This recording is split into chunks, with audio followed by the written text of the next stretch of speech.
At Project Sanctuary, we recognize that the whole family serves. The best way to support the troops is by supporting the family. Our mission is to help military families reconnect, to provide much-needed support and services. Over the years, our mission has addressed basic needs such as housing, employment, counseling, and of course, reintegration. We help servicemen and women reconnect with themselves, reconnect with their family, and their communities.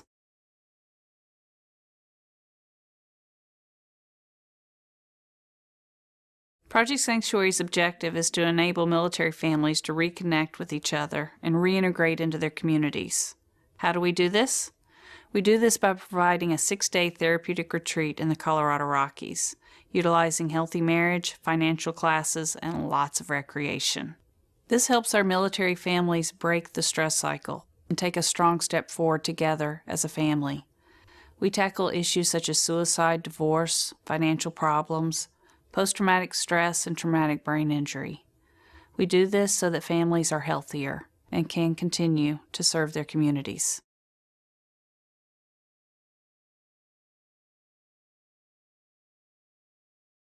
We listen to our families. The programming and follow-up were designed from the feedback of the families we serve.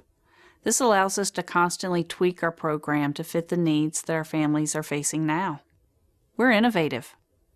Our program looks totally different today than it did 5 years ago, and it'll look totally different again in another 5 years. Our program includes comprehensive 2-year follow-up services for each family that attends a retreat. That way we provide a continuity of support. This gives these families the best chance at navigating through the ongoing challenges they face when they return home.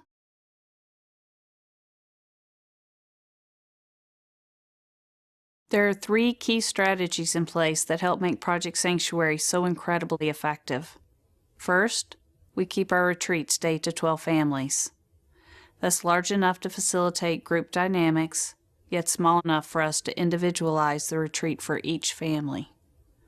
Second, we personalize the retreat experience by listening to each family's unique needs. We recognize there's no one-size-fits-all answer. Dedicating time to each family for their personal needs lets them know they matter. Third is our volunteers. Most are graduates from previous retreats who can empathize with exactly what the families are going through.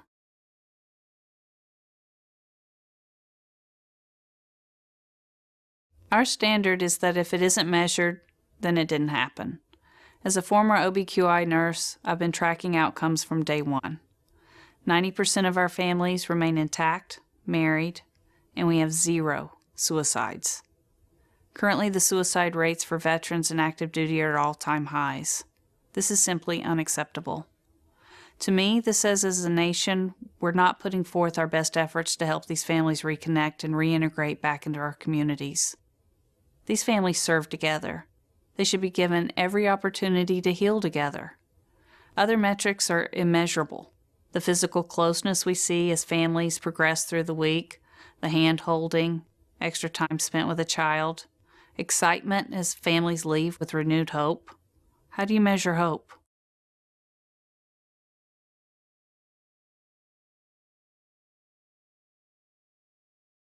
One of the most common misconceptions is that all veterans are wounded.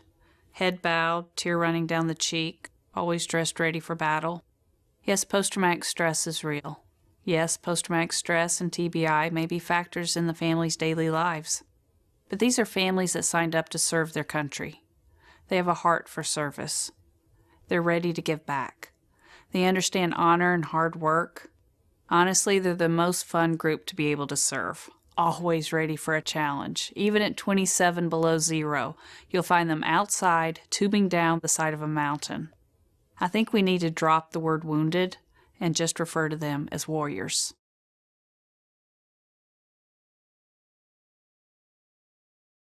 For treatment to be effective, you must address the needs of the military family as a whole. You can't take a service member fishing, return him or her to a chaotic environment, and expect lifelong positive change. But if you empower the family so they can support each other, in essence, you're teaching the family to fish for themselves. Then we're creating healthy families. One wife wrote to us 4 months after the retreat, bragging that their marriage is the best it's ever been. The retreat changed their relationship. She said not only did we help save her marriage, but we also helped save their family.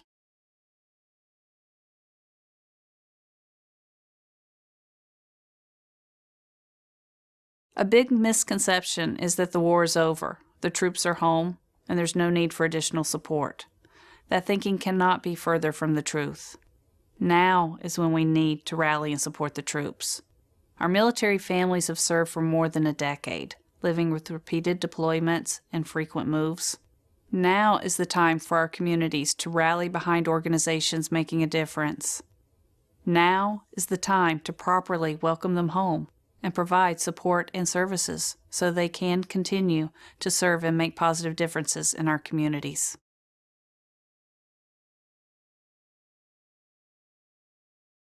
The demand for our program significantly outweighs what we can provide. Additional resources would mean additional retreats and additional families healing. For instance, having a permanent retreat facility would mean tripling or possibly quadrupling the number of families we can serve. Considering that there's typically at least 4 members in each family, this means we could directly impact the lives of close to 2,000 people each year.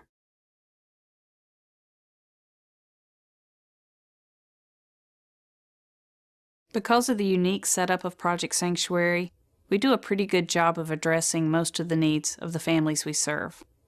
Our wish list is always changing and includes everything from dedicated volunteers to Legos and other games for the children to a passenger van and ultimately a permanent retreat center that military families could always turn to.